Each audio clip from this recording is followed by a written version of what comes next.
Hello, supply chainers, and welcome to our first live event of SC2x, Supply Chain Design. So here's today with me, Eva Ponce. Welcome to this live event, Eva Ponce. Thank you, Sergio. My pleasure. Welcome. So Eva Ponce is the Executive Director of the MIT MicroMaster in Supply Chain Management, and also a research scientist at the MIT Center for Transportation and Logistics. Her current research focuses on designing omnichannel distribution strategies and helping retailers to understand how e-commerce growth is affecting supply chains. She also leads research initiatives on reverse logistics and closed-loop supply chains. Welcome again, Eva. Thank you, Sergio. Okay, so this is the plan for this live event. So in the next hour, we're going to be first, Eva will introduce a bit about the MicroMaster in supply chain. So it's going to be just an overview of the program. We're going to be talking about some of the benefits for you to become this new round of talking about the numbers of the course. Then we'll talk about the meat of this live event. We're going to be a discussion about Omnichannel. Particularly, Eva will going to be start describing some of the hybrid formats for distribution models. Then she will refer to the main challenge, and at the end of her presentation, she will try to connect this topic with the course content. Okay, and we'll open to any questions that you might have at the end of the presentations. Without further ado, so Eva, the floor is yours. Excellent. Thank you so much, and welcome again to the first live event in SC2x, Supply Chain Design. So let's start knowing a bit about our program. I will be very brief. The first thing is who we are. We are researchers at the MIT, the Center for Transportation and Logistics. This center has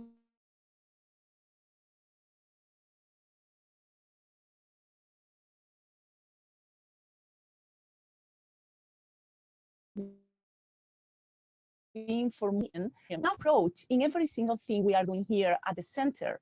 So in terms of research, we have more than 15 full-time researchers, and all of us has here, as I mentioned, a very applied approach. We are trying to solve real problems, industry problems. We are trying to help companies to solve the big challenges that they are facing nowadays. We also collaborate with organizations, with companies. In the center, we have more than 50 partners from different areas of the supply chain. We have third-party logistics, we have retailers, we have manufacturers, and different actors are represented. And finally, we are also educators, and we are running different education programs. We are running our supply chain management master degree. This is a master degree that started more than 20 years ago here at the center in Cambridge. We have also a PhD in logistics, executive education, and also the MicroMasters in supply chain management.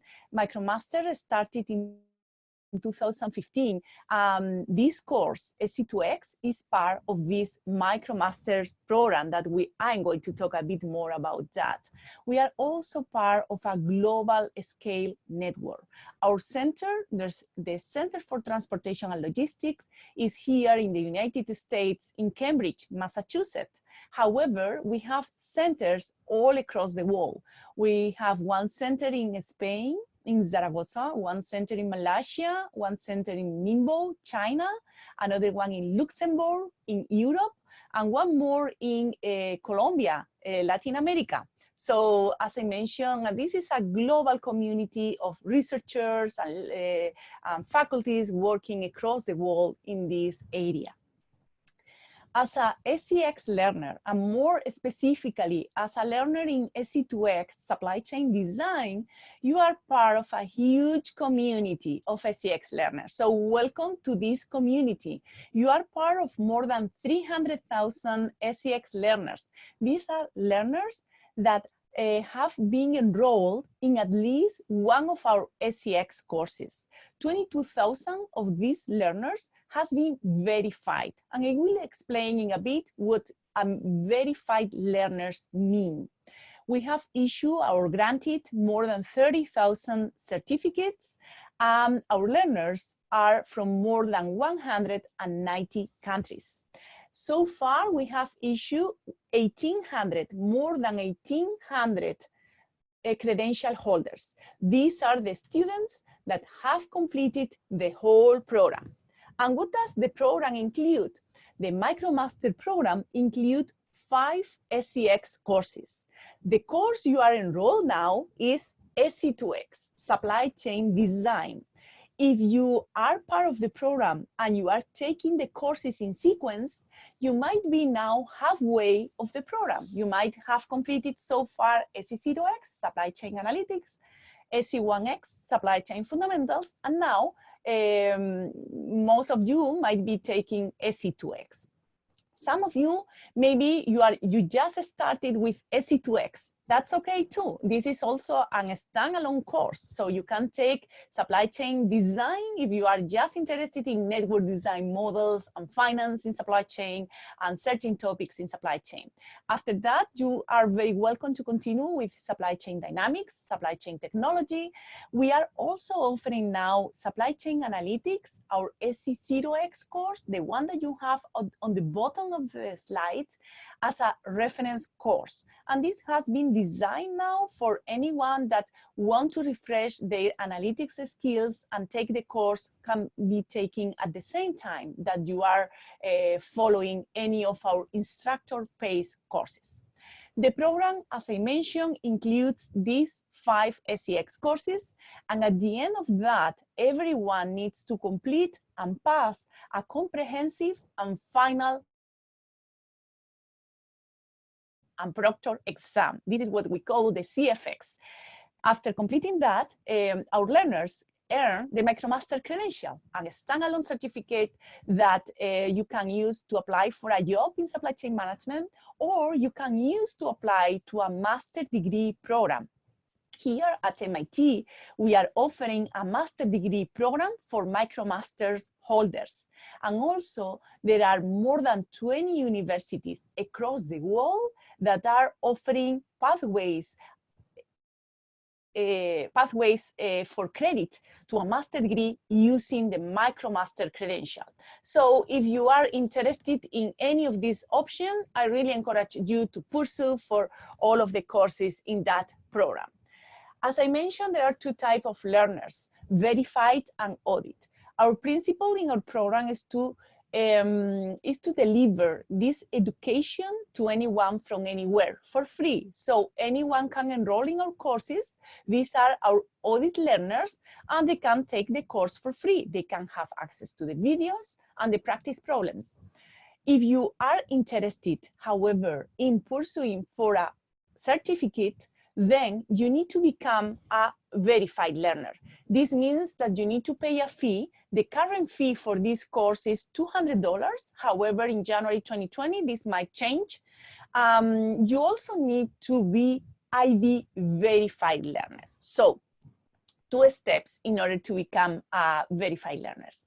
What are the benefits? As I mentioned, if you are interested in earning a certificate in this course, you must be a verified learner. Also, if you are pursuing for the MicroMaster program, you must need take and pass every single course as a verified learner. Also, we provide some extra material. We provide you access to live events. Here are a couple of pictures from previous live events. This is one of these live events formats. This live event in particular is open to any learner enrolled in that course. However, the next live events will be also offered to verified learners. We are also providing some extra material. We call that supplemental material, only for verified learners. And you are also, you will be able to engage with a global community of SCX learners. And here are some pictures of that. And believe me that there are 2 very good things in this program. One is my team. I have a great team, and the MicroMaster team is a very committed and passionate team. And another thing is the learners. And we have a huge community of passionate learners in supply chain management. Our community managers, Sam Varney and Arthur Grau, they are articulating this community of learners, and they are helping our learners to meet up in different cities, as you can see here. So as part of that course, you will have access to this amazing community of learners. So to become verified very quick, you just need to pay the fee. As I mentioned, $200 for this specific course now. You need to be an ID verified learner. And I really encourage you to do the two things immediately, because you need to be an ID verified. We need to know who are you in order to give you a certificate. And the sooner you do that, the better, because only those who are ID verified can earn a certificate. So this second step is also a very important step that I encourage you to take as soon as possible. Here are some instructions, and any issue with this process, you should contact directly to info@edX.org.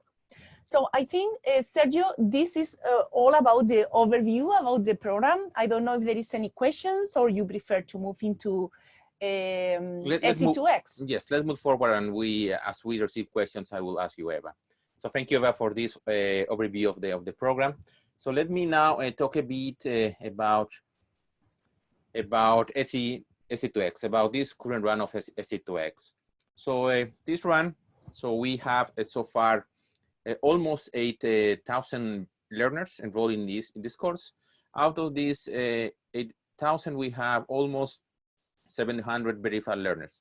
So those are the learners who express their intention to pursue for the certificate. So these our learners are coming from almost 160 different countries.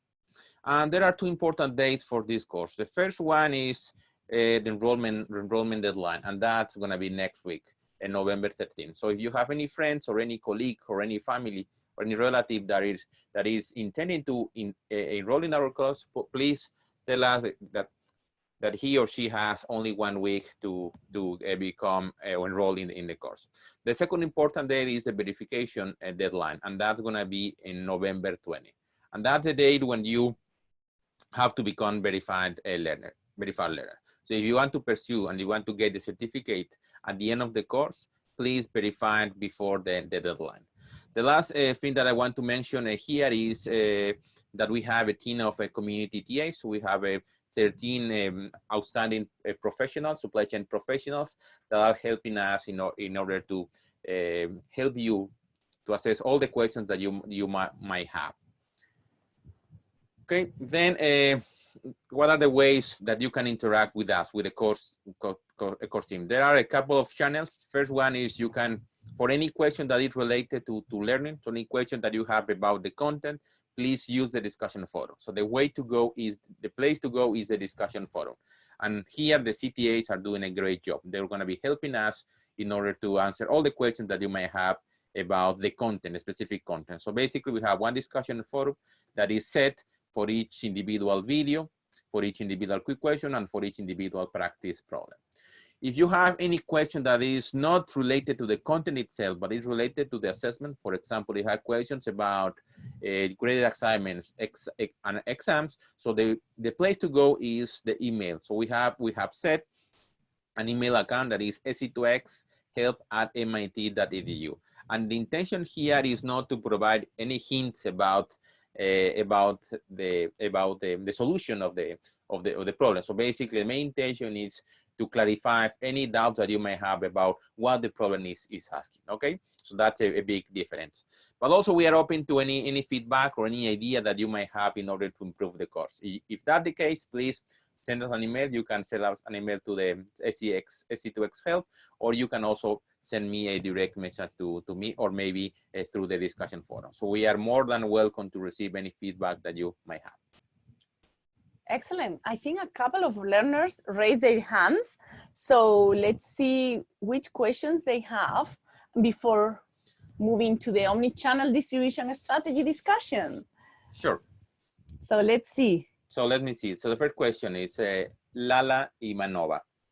I think it's asking, to what extent are supply chain analytics and supply chain design courses related? Can I take supply chain design course without having taken SCX analytics exam? Yeah, great question, Leila. This depends a lot on the math background that you have.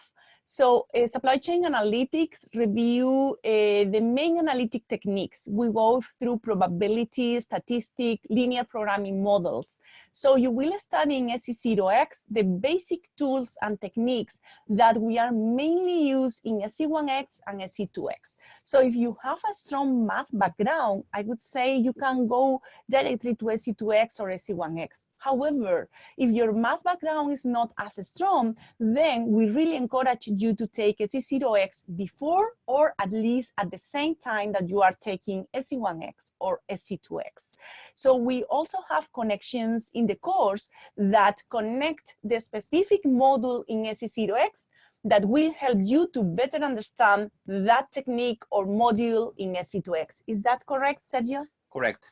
So basically, so there is I would say there's a requirement here, and the requirement is, so the first part of SC2X, we had a lot of network design, and network design requires an understanding and some familiarity with optimization, particularly with MILPS models. And we have a place, we have actually in SC2X, we have a module that is called optimization. So if you are quite not sure about what a MILP problem is, so I will encourage you to go enroll in SC2X, maybe not taking the exam if you have knowledge about the topics, but at least review the module that is about optimization. Mm-hmm. Yeah, another learner is asking about the master degree offered by MIT via this pathway. Is equivalent or similar to the one offered to the full-time regular students? The answer is yes. It's exactly the same degree. It's a Master Engineering in Supply Chain Management, Master Science. The difference is that the traditional Supply Chain Management residential degree is a 10-month degree. So students need to spend on campus 2 full semesters. If you take and complete the MicroMaster program and you apply to the blended master degree, you only need to spend on campus 1 full semester. And with that 1 full semester plus the MicroMaster program, you will earn exactly the same Master Science degree in Supply Chain Management. Yeah. Great. So we have another question that is coming from Abhinav. And it's asking about saying that I'm interested in pursuing all the courses, and also to intend to take the final exam to earn the certificate. So under this scenario, doing all courses step by step is very important. What do you suggest? Okay, so yes, this also depends on the workload that you have. Most of our students are full-time workers. They have a full-time job. That means that they do not have too much time, extra time for that. So if you are a busy person, if you are at the same time taking another full-time program or a full-time job, we encourage people to take 1 course and then another course in sequence. We analyze the data. We analyze the data we have, and in general, those people who take the courses in sequence perform better and have good results with us. We know that some of our learners are taking 2 courses at the same time. Again, this also depends on your math background and the number of hours you can dedicate it per week to our courses. Our courses are demanding. These are MIT courses in terms of quality of content, in terms of a rigorous assessment. On average, our learners, they tell us that they are spending between 8 to 10, 12 weeks per hours. 8 to 10 hours per week in our courses.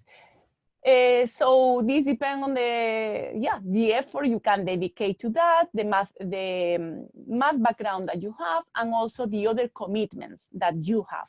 So if you are a very busy person, my recommendation is to take in sequence and 1 after the other. If you can manage for a certain period of time to take 2 at the same time, we have learners that they are doing that and they are completing that too. So yeah. Okay, so let's take 2 additional questions. Yes. And we can move on. Totally. So Sharania asking about the final admitter exam will be in a particular center, or it's an online exam that I can take from anywhere? Yes, excellent question. Our MicroMaster is a 100% online program. This means that all of our midterm, final exams, and comprehensive final exam are happening online. So we have technology to proctor the exams, we have technology behind, so every single thing is happening online. So yeah, you can take the exam wherever you are. Yes, you need computer and internet connectivity. Yeah, that's all. That's all. Okay, so we have another question. It's asking about if the master program at MIT, so that Cambridge campus is the same as Zaragoza. This Zaragoza, no, it's not exactly the same. Both are part of our global network scale. We have a MIT blended master degree here at MIT, and this is an MIT degree. At Zaragoza, you can also opt to a blended master degree that the degree comes from the Zaragoza University. Also, you will receive a certificate from MIT, but the degree comes from the university that is offering this master degree. So to earn the MIT master degree, you need to come to Cambridge. Yeah. Okay, but also our students from the different centers. So, for example, students from Zaragoza come to MIT during January. Yes. So basically, we'll receive students from all different centers, and we gather around 180 students, and they spend 1 month with us. That's correct. All of our global network scale programs and blended programs and residential programs come here on campus for 3 to 4 weeks to be mixed with all of the students at MIT. Yeah, that's correct. Okay, so let's now deep dive in the discussion. Awesome. So let's talk about Omnichannel. Yes, so then let's say, sure. Yeah, so let's move to the Omnichannel discussion. Why we are bringing this topic today. So I want to bring this topic today, and one of my goals is to show you new formats, some of the new formats that retailers are testing now and are trying to implement in their business. These are new formats that are going to have an impact on their network design models. That's why I think it's a relevant topic. It's relevant because we are seeing traditional retailers experimenting with new formats. We also are now seeing pure players experimenting with new formats. This is something that definitely has an impact on the supply chain. And this is what we want to bring here, the hot topic about omnichannel distribution strategies and how these connect with some of the relevant topics we will review in SC2x supply chain design. So let me start with some news. Amazon is a well-known marketplace. Amazon started in 1995. As a pure player. What does this mean? This means that Amazon, when they started in 1995, they were exclusively selling books through the online, through their marketplace. However, in the last years, we are seeing how Amazon is also moving into the brick and mortar space. For instance, in 2017, Amazon bought the Whole Foods. Whole Foods is a chain of grocery stores. They bought around 500 grocery stores here in the United States. Whole Foods is present in the United States, Canada, and UK. So they bought these brick and mortar stores, and they include this as part of their business model. Also, and more recently, Amazon opened a brick and mortar store in New York, in the Soho area in New York. This is part of a long-term strategy that Amazon is following now in order to move into the brick and mortar space. In this new format that is called Amazon 4-star store, what Amazon is selling here is their top seller products in their website. So those products that are the top products through their website, they put in that store, and they want to offer their customer the physical experience to go there and touch their products and see the reviews and be familiar with this physical experience also. So this is something that we are seeing now. I found this very interesting. That's why I'm bringing this to you now. I have one question for you. I want to start the poll now. My question is, why do you think that pure players like Amazon are moving into the brick and mortar space? Why they are opening these physical stores? Do you think that this is because they are trying to improve their customer experience? Do you think that this is because they want to grow and expand their business? Do you think that this is because they want to test new technologies and business models? Is because they want to gain omnichannel share, or because they just want to get closer to the customer and gain first-hand information? The poll is open, so please go to the poll and answer the poll. In the meantime, excellent. I saw that you are now answering that poll, which is great. In the meantime, I'm going to move forward and then we will show the results. Perfect. So, yes, I'm going to continue. So, coming back to Amazon, this is just to summarize the business model and the strategy they have been following. 1995, they started as a pure player. 2017, they bought the almost 500 store from Whole Foods. In 2018, they opened a new grocery model, Amazon Go. They started with this model in, this is the picture that represents that Amazon Go store. They started with this model in Seattle.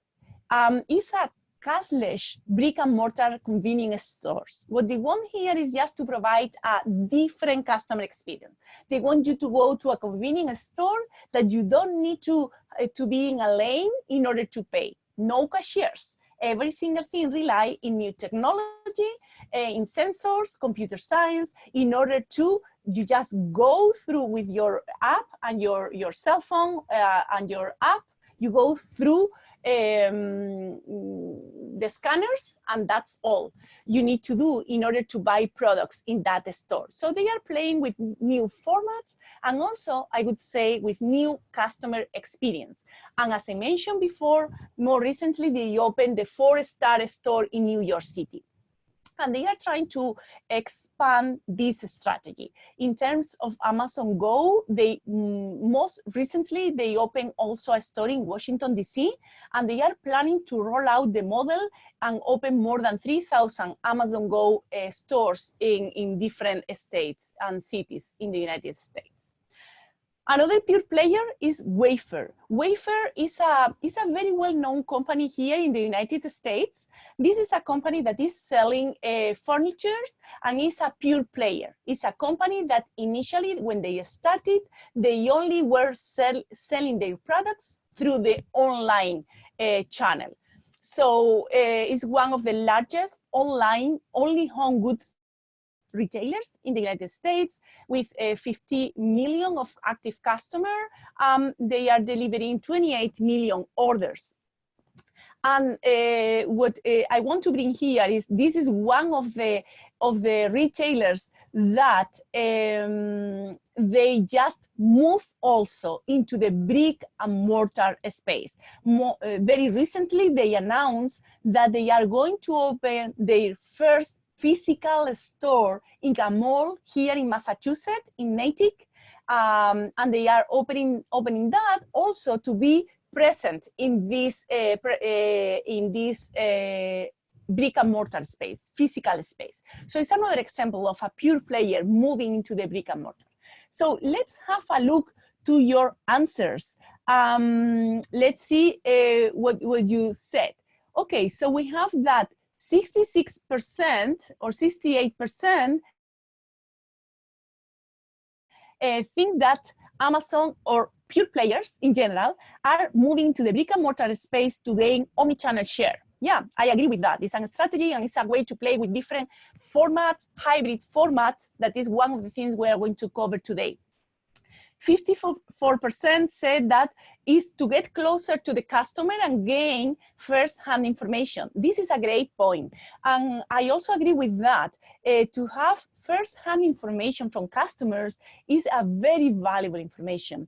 And now, with the online channels, companies have access to a lot of the clicks that the customers are doing through their website. But also, when you have a customer in person, you are also receiving additional inputs, qualitative inputs that sometimes are also very helpful to define their marketing strategies. So this is something that also they are doing because of that. Some of you said to test new technologies. This is definitely the case of Amazon Go. They are testing sensors and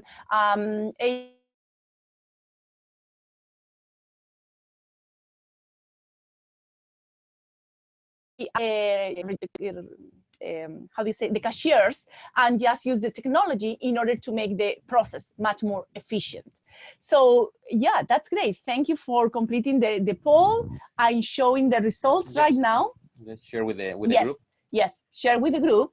So great, and great number of people answering the questions. Yeah. Yes, we have more than 7 participants that 70? 70, more than 70. Excellent. So that's great. Excellent. Okay, so let's move forward with the presentation. Awesome. So then now, yes, we are continuing. Now, what I want to bring now is what brick and mortars are doing. Let's have a look to Walmart, for instance. And what are they doing? So Walmart is a traditional retailer, initially was a pure physical traditional retailer, a retailer that has their stores in the different states of the United States.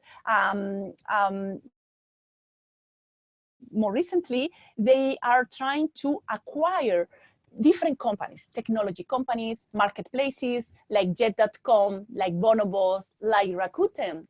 This is a Japanese marketplace. They are doing that as a strategy in order to move into the online channel.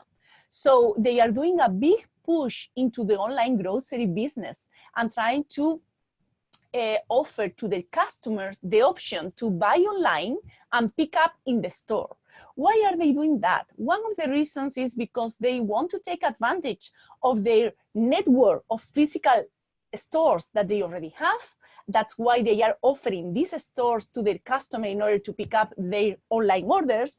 But also, since the e-commerce is growing and people are more and more into e-commerce now, they want to move into this online channel and try to offer the option to their customers to buy online. So this is one of the companies. Another example is Target. It's another retailer here in the United States.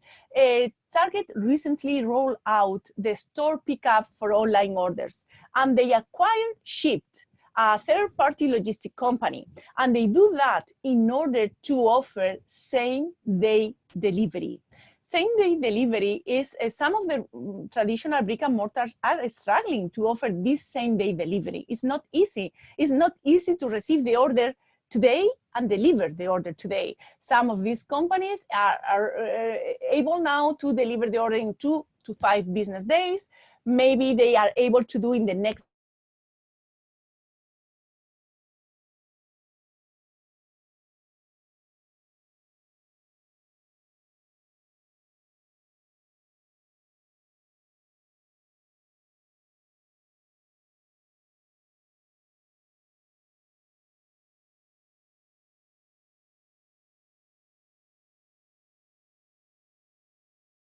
we will talk a bit more about that. But now what I want is you to think about, okay, so let's see now, why these traditional retailers, why these traditional brick and mortars, do you think are they investing in online sales? The first answer is to survive. The second one is to compete with pure players like Amazon, or to grow and expand their business, offering new sales channels. The poll is open for you to answer, so go for it. Okay, so basically one of the alternatives is if they are looking this as an opportunity to grow the business or maybe as a risk? Yes, definitely. This is what I want them to position on that is, are they doing just to survive? Is because they are seeing the risk and they are saying, hey, I need to be there? Or are they doing because, hey, there is a new opportunity, let's try and let's see and let's test different formats. Okay. So yeah, let's see what our learners think about that. Wow, our learners are super fast. Yeah, already answering. 66. And we have 68. almost 100 people attending. Yes, go, SC2x learners. Awesome. Perfect. So we have more than almost 70 respondents. Ah, excellent. And we have that. That's great. Okay, yeah. So we'll end the poll and we can start talking about the results. End poll, perfect, awesome, share results.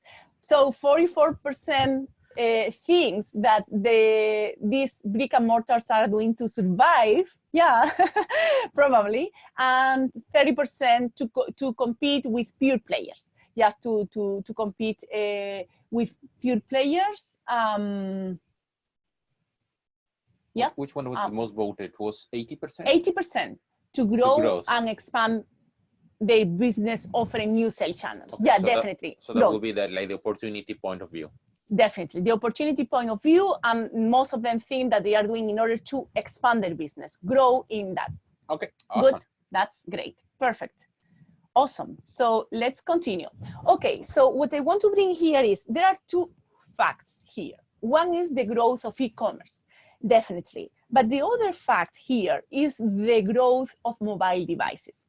And I think there is one point here that I want to highlight. And it's in 2007, when the smartphones were introduced by Apple, but other companies providing these smartphones, this definitely, from my point of view, is one of the triggers of this growth of e-commerce, mobile commerce. Why?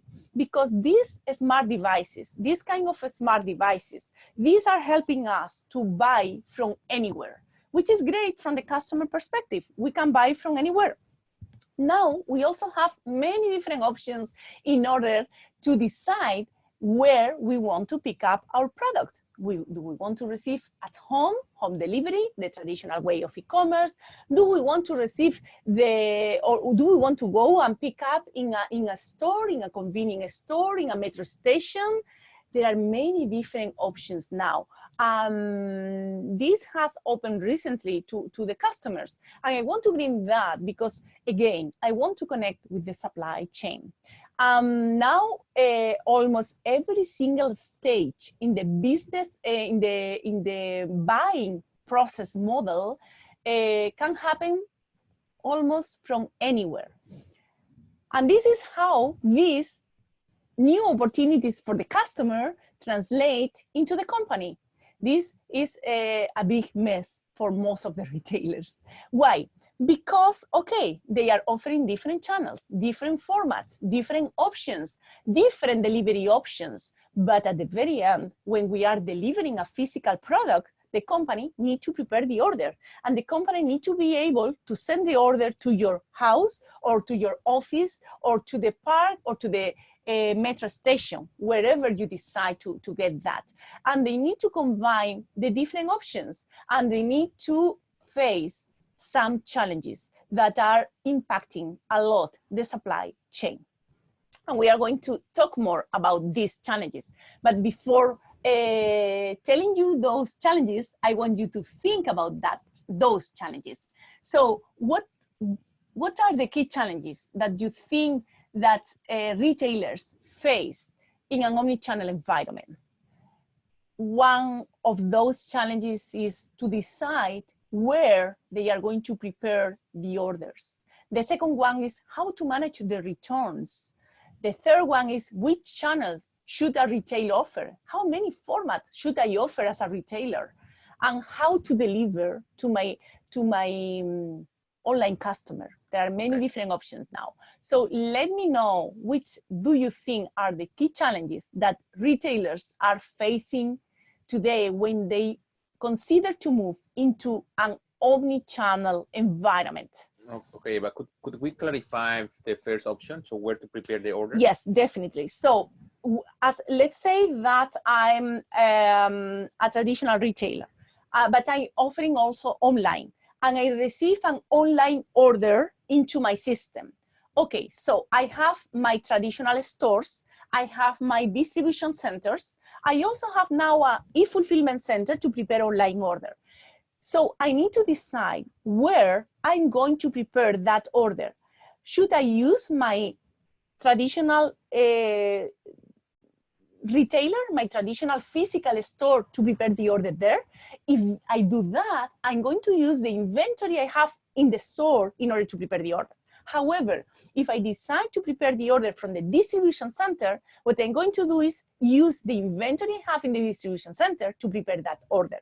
So depending on where I decide to prepare the online order, I need to manage my inventory, and I need to be sure that I have enough inventory to manage that. Okay. So yeah. And it seems to be that it's not a decision just made for a particular order. You have to make a decision based on historical information that you receive. So it's basically a strategic plan that you have to set up. Yes, and we can also differentiate about how to make the planification and how to plan about those orders.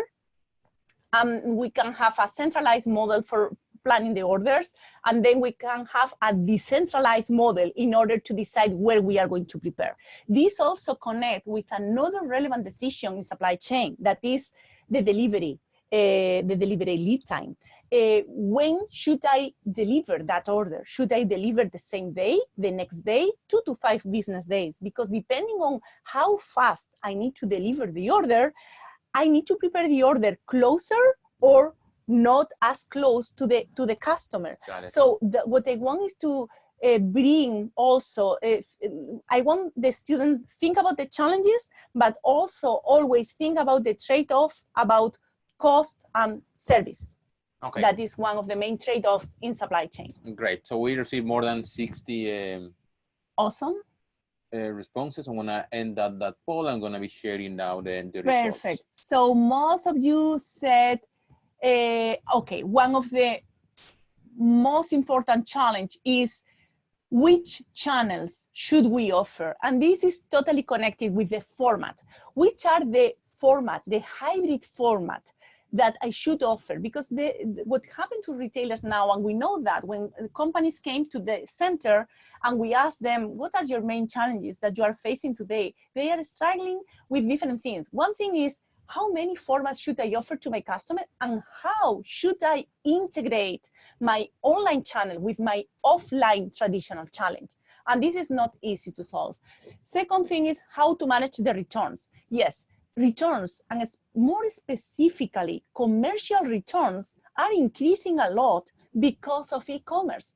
So companies need to be able to know how to manage these commercial returns, how to proceed the returns, and how to take care of that. Where to prepare the orders is another challenge, and how to deliver. How to deliver means which mode of transportation. And this also connects with the network design model. How should I design my network? How many tiers of distribution centers, intermediate tiers should I have in order to deliver this online order? Should I prepare this in the store? Should I have an intermediate depot and deliver from there? Should I deliver directly from the e-fulfillment center? And depending on the volume, I can also play with the different mode of transportation. If I'm very close to the customer, I can deliver using a bike or a walking method, or I just use a van or a motorcycle. But if I'm far away, then I need to go more to a truck or a small van. Yeah, so perfect. Okay, so let's move forward. Yes, let's stop sharing the poll. What I want to bring here, and this is a very interesting article from Bell Galino. This article, what I like is that is simple. Has straightforward categories, and I think illustrate well what is happening now in a simplified way, for sure. But so we have the traditional retailers. I already mentioned about that. We have the pure players. I already start my session talking about that. But what I want to focus now is in the hybrid models. What does a hybrid model mean? These are when, for instance, a company offers the opportunity to a customer to buy online and pick up in a physical store. This is an example, buy online, pick up in store. There are also new models and new business models and formats, like the showrooms. Showrooms, what happens is you go to the showroom, however, you cannot buy any item in the showroom. In the showroom, the only thing you can do is test and try the products. And if you like the product, you need to buy online, and typically they send the product to your house, home delivery. Okay, so this is a model that some companies, especially pure players, are testing in order to provide a physical customer experience to their customers. However, they do not have inventory in the showroom to sell any product, only to try or test the product. Another example of these hybrid models is, again, a pure player like Amazon. Recently, in June 2019, they signed an agreement with Rite Aid. Rite Aid is a pharmaceutical chain here. There are pharmacies in the United States and also in UK. So what they do is they sign an agreement with Rite Aid in order to allow their customers to buy online through their website and pick up the online order in one of these counters, in one of these physical stores. Since Amazon, they don't have this physical network of stores, what they are doing is agreement with other companies in order to offer that.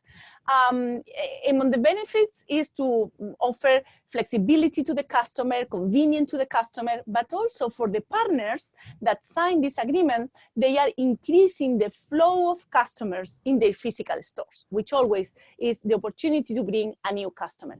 And same wise, traditional brick and mortars are also using this pickup in the store, taking advantage of their own physical network of stores that they have.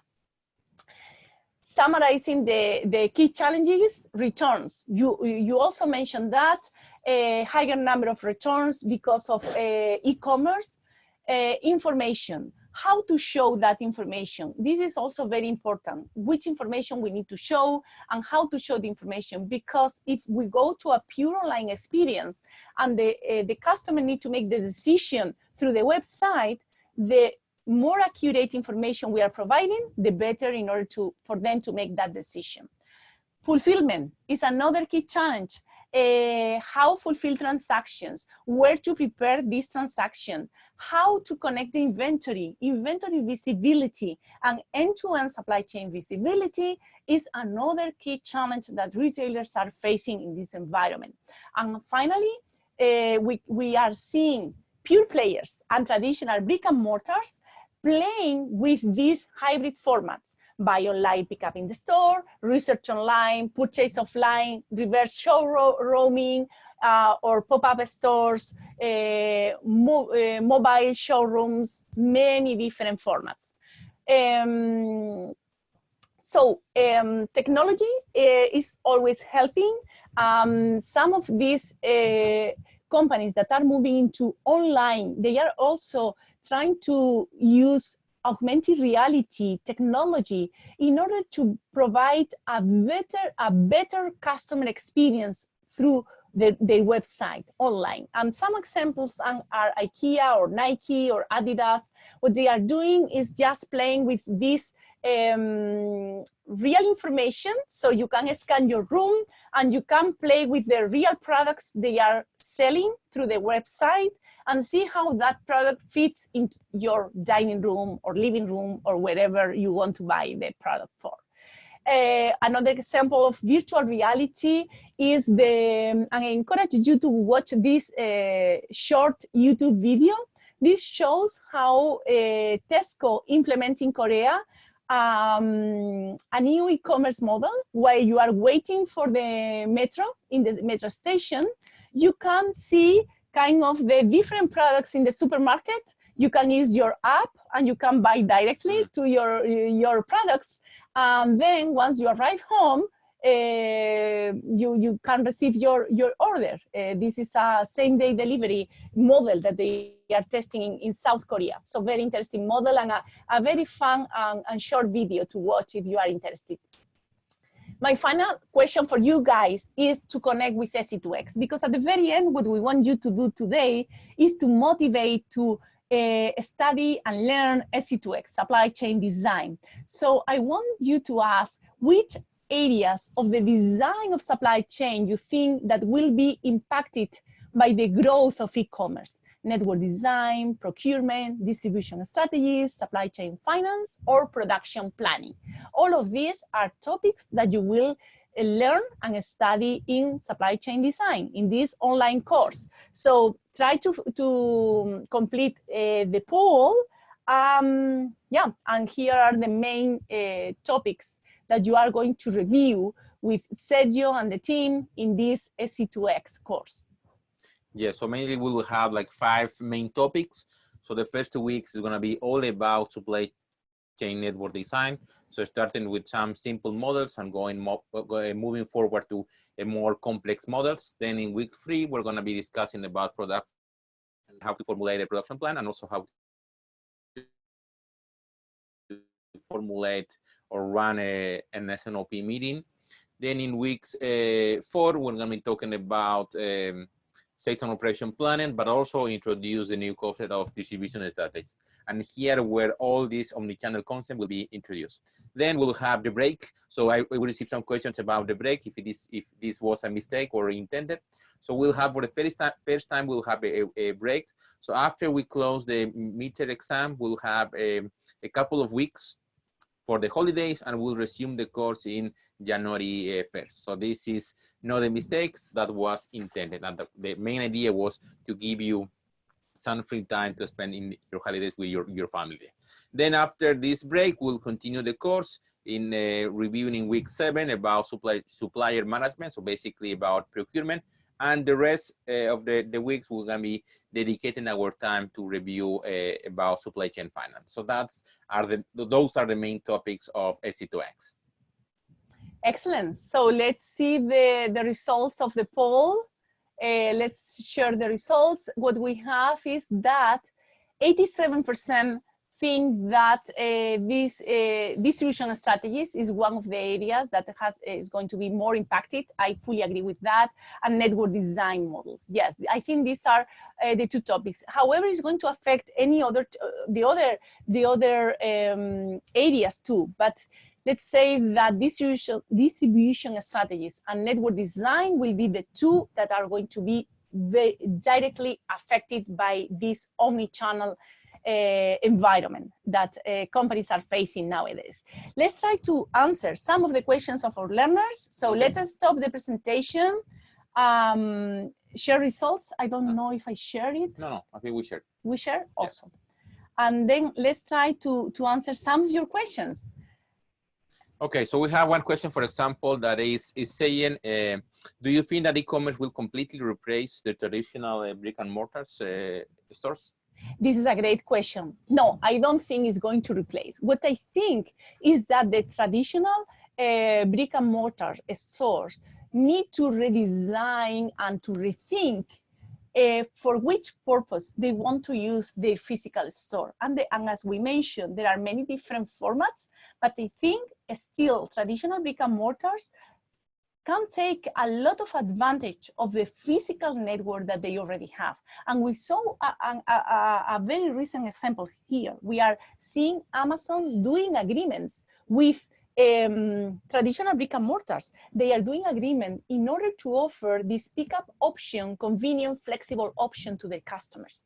Those traditional brick and mortars that they already have the physical network, they can take advantage of that.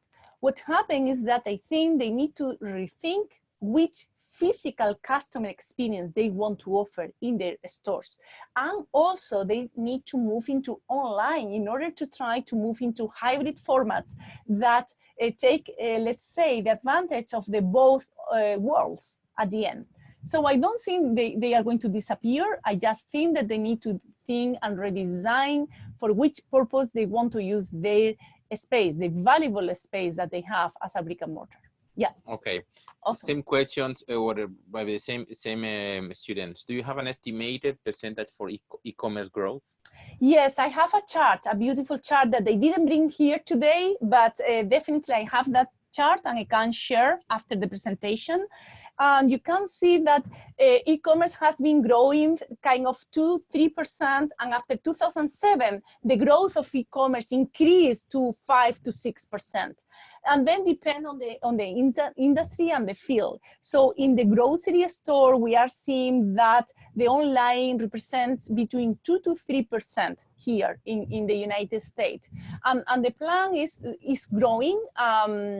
Companies and retailers are trying to prepare for doubling or tripling this percentage of online share in the next years. Yeah. Okay, and we have received a lot of questions about the blended program. Awesome. The master program. So so for example, asking if there are admissions counselors that are specific for the blended master. How does it work? So if you are interested in the blended, the best thing we can do is to share with you the email account of our colleagues from the blended. And maybe Akash, if he's connected, or Bedrie, you can share the scmb@mit.edu email account.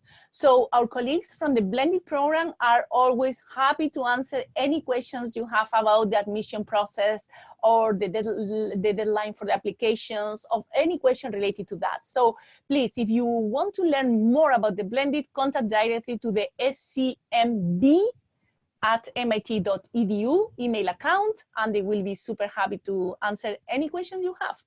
And they have also, they conduct also these regular webinars where they provide additional information about the applications. Yeah. Okay, so we have also questions about the CFX. So if we already have the dates for the next CFX? Yes, March, from March 12th to March 14th. So those who want to take this CFX, you know that CFX is only for those who have completed and passed the 5 SCX courses.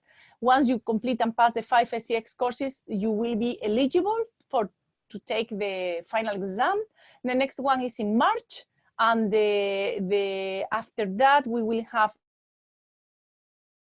one in October. Yeah, all of those dates are published in our website. Okay, so we'll have 2 CFXs yes. per year. Yeah. So I have one question that I think is more related for me. Is the final exam cover the last 4 weeks after a meter exam, or I lost the question, or all the course? Okay, so the meter exam, of course, will cover only the first 4 weeks of content, so from week 1 to week 4, and the final exam is going to be a comprehensive. Basically, it's going to be covering all the 8 weeks of content. So every content that was made available for you is going to be assessed in the final exam. I think that will be all. Eva, any final remark for the learners, students? Go for SC2x, enjoy supply chain design. This is one of our favorite courses here. You have a great course lead with you, and also a great teaching assistant and community teaching assistant. So enjoy, have fun, and learn as much as you can. Bye. Thank you. Okay. Thank you, Eva, for being today. And for you guys, thank you for joining this live event. So I will make sure that this live event the video is available after we close this event. And best of luck in the course. See you next time. Bye.